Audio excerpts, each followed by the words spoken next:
Oh my gosh, we're talking 60, 70 mile an hour winds for 10 minutes straight, really across the viewing area. Take a look at what's going on here with all these DTE crews out across our region. This backdrop could be anywhere, but we are on Detroit's east side right now near 7 Mile and Hoover.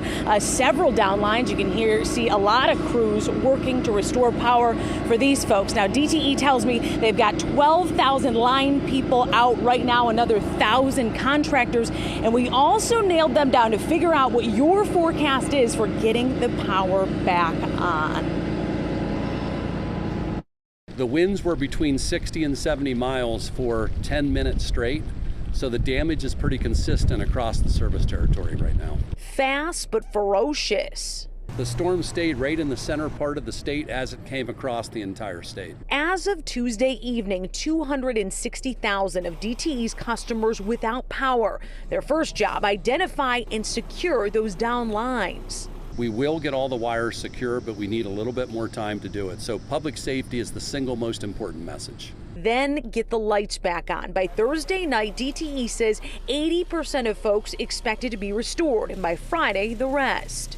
Power flickered and all heck broke loose. It went blacker than black. I mean, it was pretty loud, like a hurricane. I mean, it was like loud.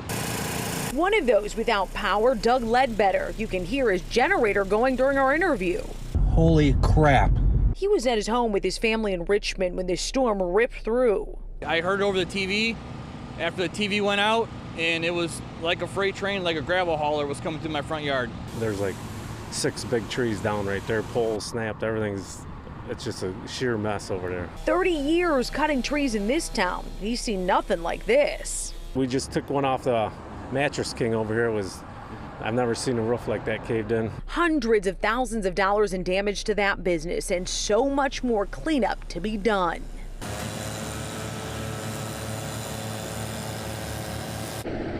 Some of these line workers, even maybe the ones you're looking at right here on the city's east side, working 16-hour shifts in some cases to get the job done. It bears repeating. If you're watching without power, maybe on the Fox 2 app, 80% of those 260,000 without power across our area expected to be restored by Thursday.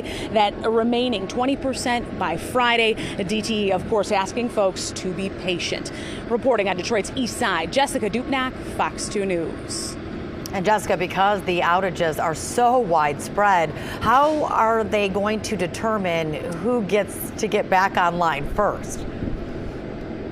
In any of these situations, it always is the healthcare facilities, the hospitals, that kind of thing. That takes priority. Then anybody else who uses, for example, oxygen at home, that's next priority. Then those big substations that affect a lot of people, that'll be next. And then everybody else kind of falls in line. So again, be patient, but of course, easier said than done when you're talking a couple days without power. All right, always around this time, there's a run for generators. Thanks, Jessica, for that update.